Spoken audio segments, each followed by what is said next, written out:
Visai neseniai, prieš truputį daugiau nei prieš 500 metų, Indijoje gyvena labai transcendentinė šeima.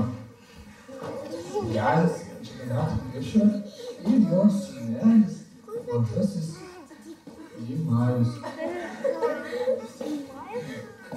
Nieks beveik visoje žemėje nežinojo, kad Nimajus nėra paprastas vaikas, o yra pats aukščiausias Dievo asmuo, palaikantis ir kuriantis visas visatas. Ir jie laimingai ir gražiai gyveno. Džaganatha Mishrai, jo sūnus buvo pats didžiausias gyvenimo džiaugsmas. Ir jie begyvena jų apylinkėse, kur buvęs, kur nebuvęs, pasirodė labai šventas brahmanas.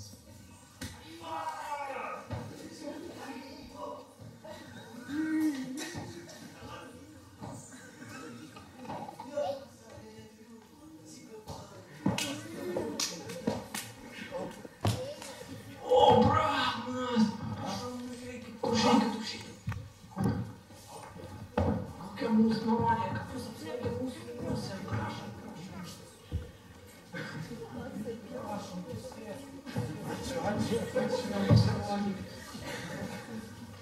Tuo kojas nubriūsiu. Labai pavargo, taip toli keliauju. Išyrat, įdama senamą.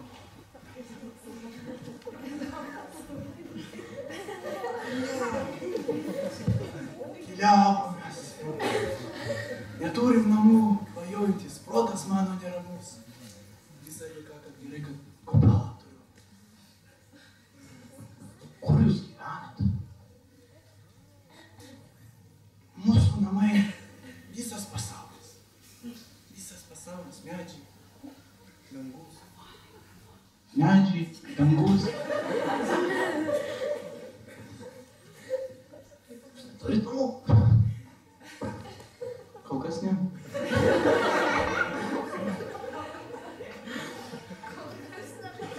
O, brahman. Pasitarnauti. Kuo mes galim pasitarnauti?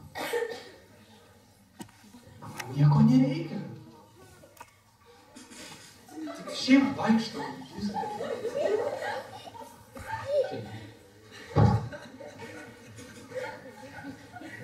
Vienas brahmanas. Klausos tavo kojas. Jas palauk. Kur tas vaikas atėjo?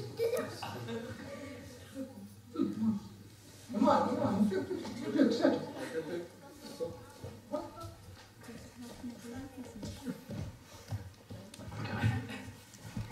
Sūnų turi.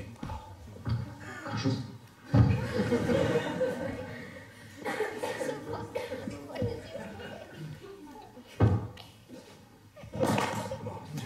Labai šerioniai išaugo. Tais laikais brahmanai gamindavosi valgyti patys. Ir tą maistą, kurį pagamindavo, aukodavo savo didybę. Tai Džaganatha Mishra pasiūlė brahmanui visas priemonės ir produktus, kad brahmanas galėtų pasigaminti valgyti. Mielas brahman, viską duosiu, ko jums reikia. Net patarnauti savo didybei pagaminti valgyti. Ir ką?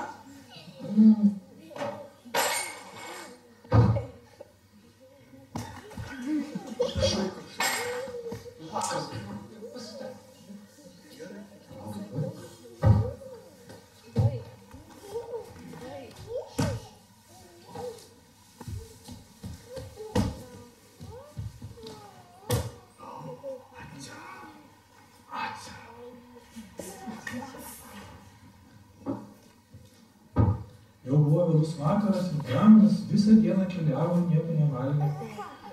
Su dideliu dėmesingumu ir meilė jis pradėjo savo gopalui gaminti nuostabų feistą.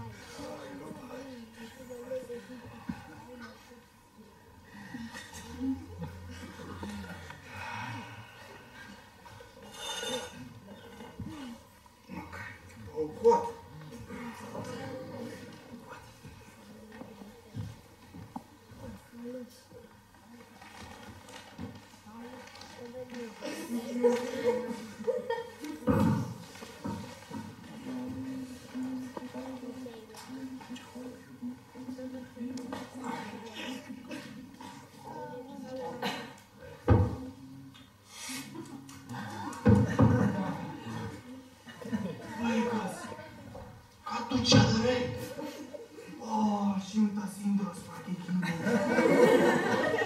rausota varlė. Kas čia Iki buvo? šį pragarą gyviausiu. Ką? Lietuvams nereikėjau. Mano kaltė kaimo. O, na jau. Ką tu padarei? Tu žydė mane, man. O, argus vaikas. O, ką? Jis vaikas. Ką tu iš jo paimsi? Nieko nesupranta. Atleisk. Dabar vėl mes jau keliausim. Ačiū tau. Geras šeimininkas. Nesižeisk.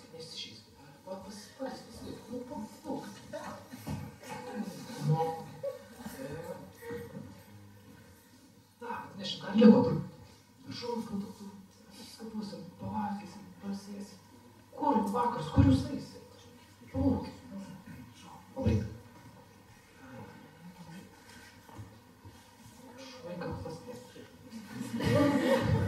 Gerai, pasimatė. Meškė įkamus, rodo.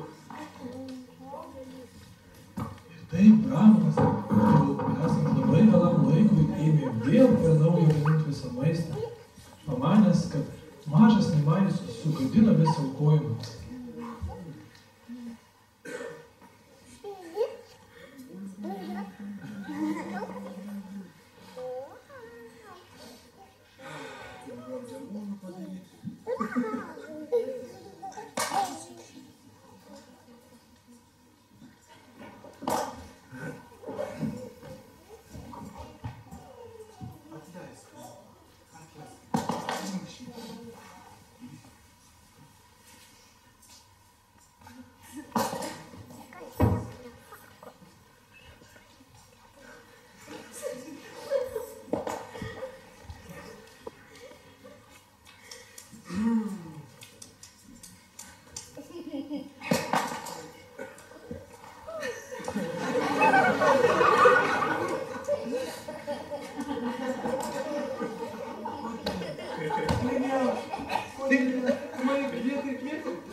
Kaip prieš tai užrakinai.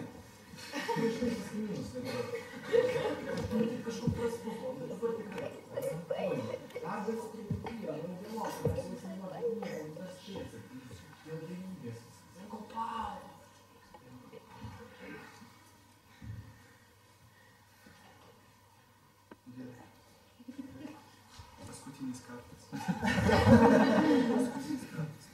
Pagal šastras, jeigu 3 kartus kažkas kažką kartuoja, reiškia, iš čia reikės nešdintis. Taip, Brahmanas sutiko trečią kartą gaminti valgį. Buvo labai vėlu, visas kaimas reaguoja. Tylu buvo ir ramu.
Staiga. Nimajus apreiškė savo dievišką formą ir Brahmanas suprato, kad tai pats aukščiausias Dievo asmuo.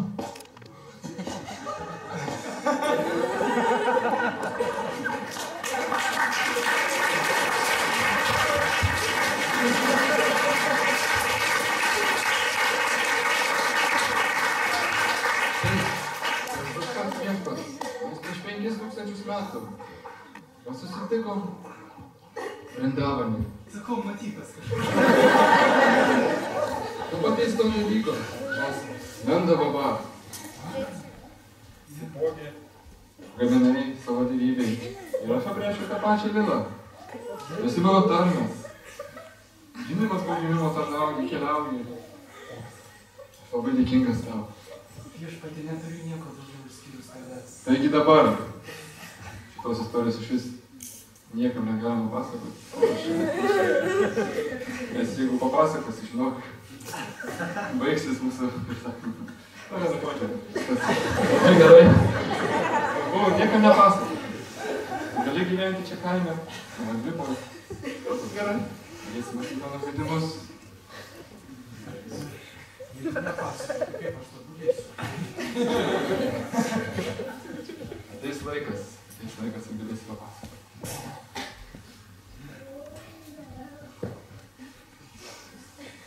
Ir taip tik vienintelis Brahmanas žinojo tikrąją tiesą, kad Nimajus, mažas berniukas gyvenantis kaime, yra pats aukščiausias Dievo asmuo. Nimajus labai griežtai prisakė Brahmanui, gink Dievą, niekam neskleisk tos paslapties. Bet visi dabar žino šitą istoriją.